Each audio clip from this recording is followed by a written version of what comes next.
All right, friends, it's time for another fun edition of How Do I Do This the day before the test. Practice quiz. This notation is asking me to see what the limit of the graph is as x goes to infinity. So I'm going to think x is this guy right here, and going to infinity is here. So this is asking about the right versus this second question, which has x going to negative infinity. Since this is still the x-axis and this is negative infinity, that is referring to the left. So this is asking about the ends. So the right end of the graph means the farthest right end of the graph. That's why they call it that. So that's this thing.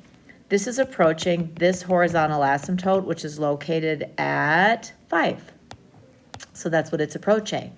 Left end would be this guy on the end at the left. That's going that away, and that is approaching this horizontal asymptote. Now, in real life, a function doesn't have two horizontal asymptotes, but this one does, because it's just a picture. So that is approaching a horizontal asymptote that you can see is located at -2, down 2 on the y. So that's what that is approaching. So that is end behavior. So that is asking about. So you literally just look at what the ends are doing.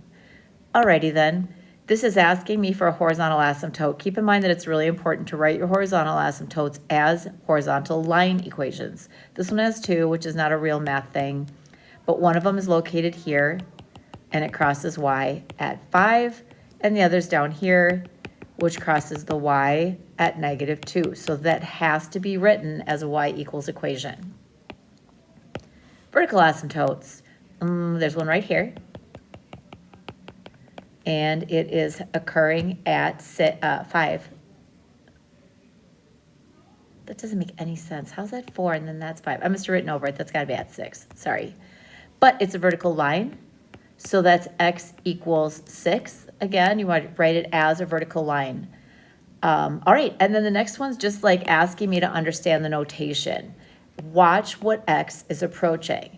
This next one has x approaching 3, and notice that it doesn't have a plus or minus after, which means that it's looking for the overall limit. So where's 3? Right here.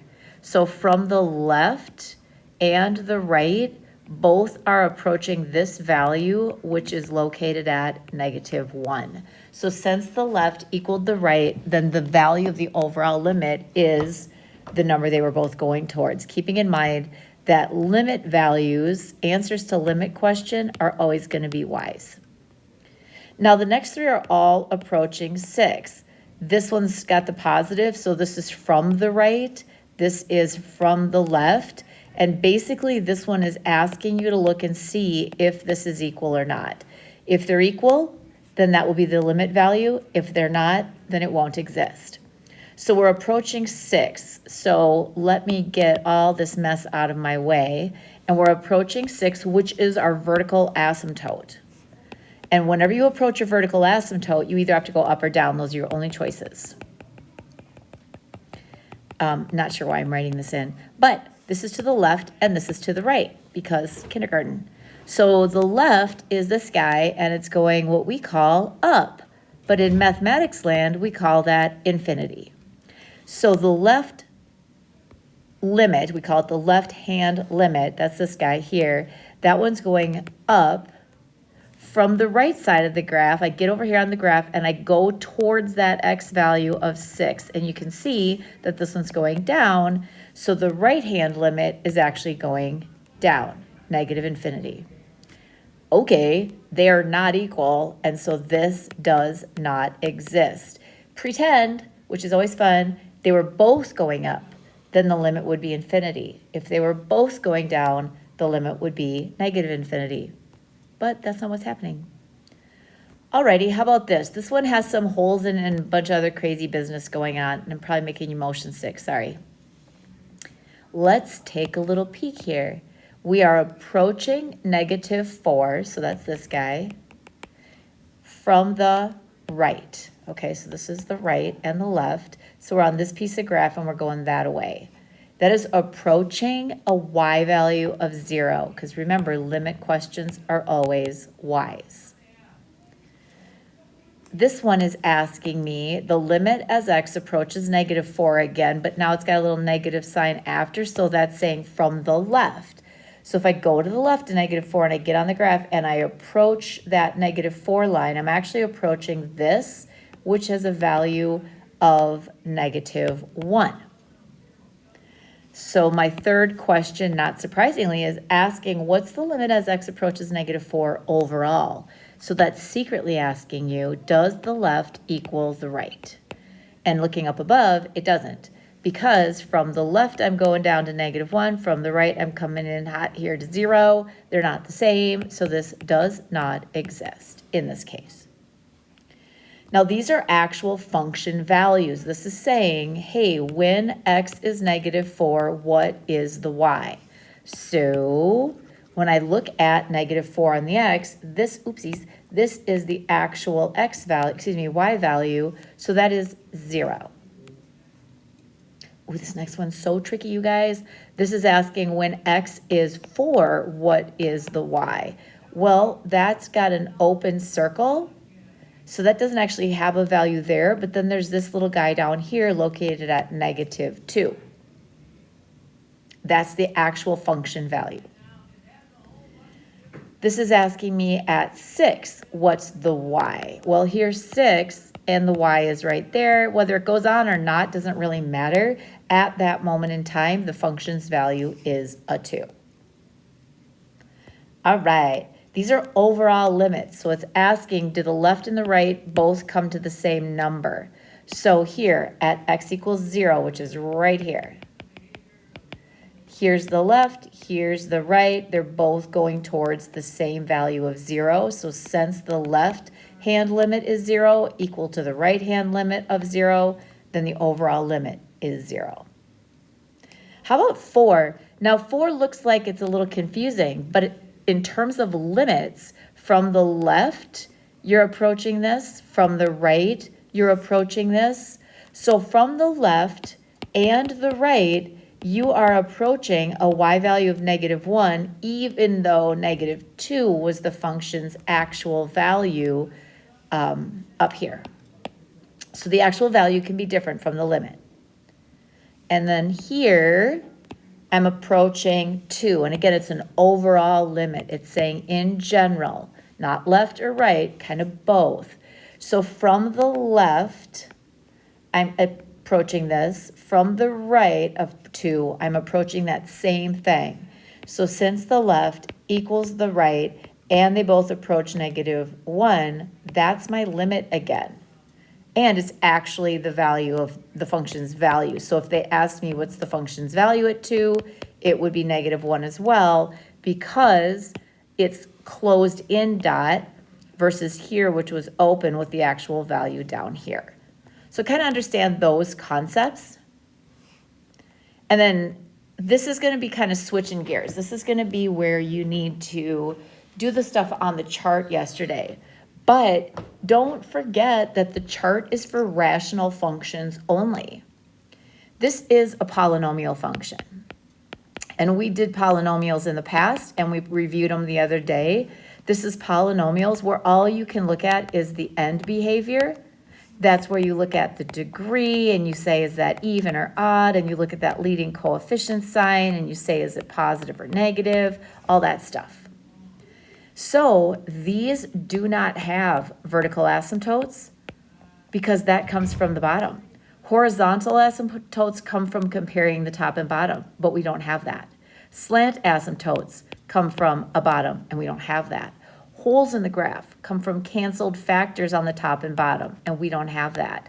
So since this is a polynomial function, now I know that the coefficient -2/5 has a bottom. That is not the whole function like in number 2 where you have x's on top and x's on the bottom. That is what's considered rational rather than polynomial, and that's where you go ahead and get all the asymptotes, holes, and so on. Okay, this I can do though. This is asking about the ends. This is asking about the left end and the right end. So to do that, I analyze this part. I think my degree is 7, which is odd. which means they'll be the opposites. My leading coefficient is, I don't care what, but it's negative. That tells me the right end's going down. Since they're opposite, the left end must be going up.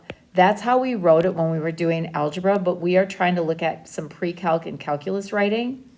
So in limit notation, saying that the left end goes up, you would write the limit as x approaches negative infinity of the function, that's left end, equals positive infinity, that's up. The right end is apparently going down because the leading coefficient was negative. So I go down here and where it says the limit of the function as x approaches positive infinity, which means right end, since I'm trying to say that's going down, I'm going to write negative infinity. All right. So here's where the real fun begins. I'm going to erase this simply so I have room to do my factoring. Before I can do anything on these next problems, I need to simplify it, like factor it and cancel. So on the top, I'm going to look for 14 in a way that subtracts to be 5. So I'm going to be using a 2 and a 7. To get a negative 5, I'm going to do that. The bottom is the difference of squares, so I get x plus 2, x minus 2, and these cancel. So my simplified version is going to be x minus 7 over x minus 2. It doesn't ask me for that because that's too much of a dead giveaway about what to do. Took a Diet Coke break, sorry. So now, keep in mind that this will generate a whole. A canceled factor generates a whole. Since this is x plus 2, the 0 that would go with that is a negative 2, and that is the x coordinate of my whole. The y coordinate, if you refer to the chart we wrote out yesterday, takes that x coordinate, plugs it into the simplified function, which is right above it. I get negative 9 over negative 4, which reduces to 9/4. That's the location of the hole in my graph. Now, you're not asked to graph them on this practice quiz, so you won't have to graph them on the real quiz. Okay, vertical asymptotes come from uncanceled factors. So this is going to generate a vertical asymptote, but it's going to be located at the 0. Like, what would make x minus 2 0? A positive 2. So my vertical asymptote, and again, you have to write it as an x equals because it's a vertical line, and it would be at x equals 2. Horizontal asymptote and slant, you can only have one. So looking back here, the top is a 2 power. The bottom is also a 2 power, so they are equal. So I use my brain, my chart, my notes, my note card, whatever it is, and I realize I do have a horizontal asymptote, which means I don't have one of these. So either write none, mark it out, don't just leave it blank, because blank means I don't know what to do. This says I know there isn't one, saying none means I know there isn't one. So indicate that you are aware that there's not one. Because they are equal, your notes tell you that you could write y equals the coefficient matrix. Well, this is 1x squared over 1x squared, so my location is actually at y equals 1. Okay, keeping in mind that if you have a horizontal asymptote, the ends go towards that value. So both the left and the right end will approach that horizontal asymptote of 1. All right, repeat performance. Let's take a look at this last one like this. And it seems kind of tricky, but you actually can't reduce that. The top doesn't factor. So I don't have any factors to cancel, so there are none of these. And again, don't just leave it blank. What I do have is an x minus 4 on the bottom. That's a leftover factor. That will generate a vertical asymptote. Since it's x minus 4, the vertical asymptote will be located at positive 4 because I always use the 0. Horizontal or slant, let's check and see. I'm comparing the top to the bottom. The top is 2, the bottom is 1, the top is greater. When the top is greater, I have none of these, which means I'm going to have one of these. How do I get it? Well, I'm supposed to, according to my chart, take the first terms and then simplify, cancel, reduce, whatever verb is your favorite. So this one would cancel one of these, and my simplified slant asymptote equation, we called it the general equation, is y equals x. That is going to help me figure out my end behavior. I have a power of 1, a leading coefficient of positive 1. 1 is odd, so they'll do opposites. This one is positive, so right's going up. Opposite means left is going down. This refers to the right end, which is going up, so positive infinity. This notation refers to the left end. According to what I kind of walked myself through, that will be going down, and so that will be negative infinity. Now, the rest of this is just going to be concept questions, and it's really just about knowing your stuff. So can a function have more than one horizontal asymptote? And we've talked about that, and it's in your notes in the chart, and the answer is no. Can it have more than one slant asymptote? No. Keep in mind that it also can't have both. It can't have both a horizontal and a slant asymptote. Can it have more than one vertical? Yeah, because you might have had 2 leftover factors on the bottom. And we saw some of those where it would be like here, here, here, and then the graph was in like all these weird spots. That was more than one vertical asymptote. Can it have more than one hole? Well, think about that. Holes are from canceled factors. Is it possible that more than one would cancel? For sure. Only polynomial functions have asymptotes. That's actually false. Only rational functions can have asymptotes. All right. Now, which ones can't have a limit to infinity? Ooh, this is good to think about. A hole can't have a limit to infinity. It's either approaching that hole or it's not. So that one cannot. Can a slant asymptote? Well, a slant asymptote would go like that potentially. And then, yeah, if the graph follows it, it could go up to infinity or down to negative. So that one can have a limit of infinity. So I'm not picking it because this says cannot. Vertical asymptotes, that's all you can do when you encounter vertical asymptote is shoot up or down. So that one does always have an infinity. Horizontal asymptotes, however, everybody approaches the horizontal asymptote. So that's not going to have an infinity answer. Which can sometimes be crossed. You can't cross a vertical asymptote. You sometimes cross horizontal.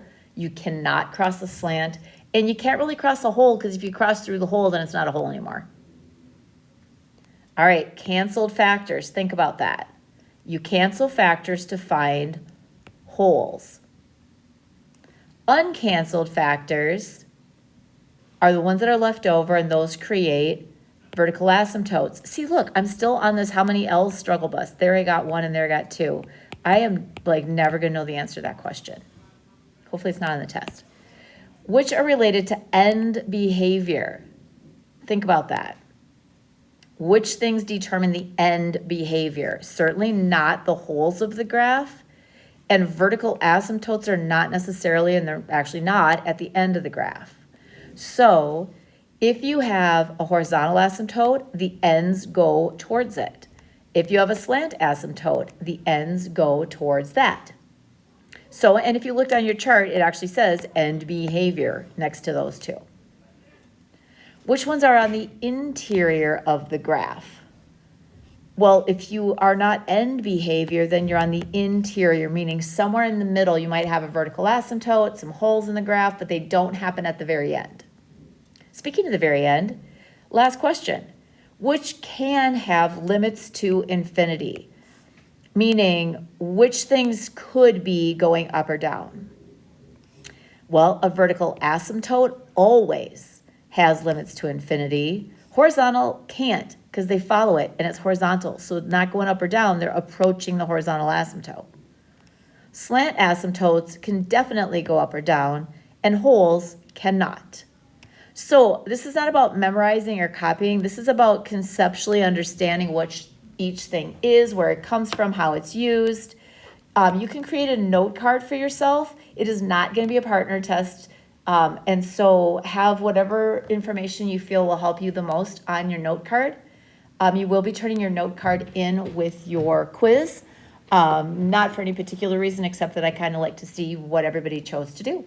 So have a fantastic day, you guys, and I will see you for the celebration of knowledge. Bye.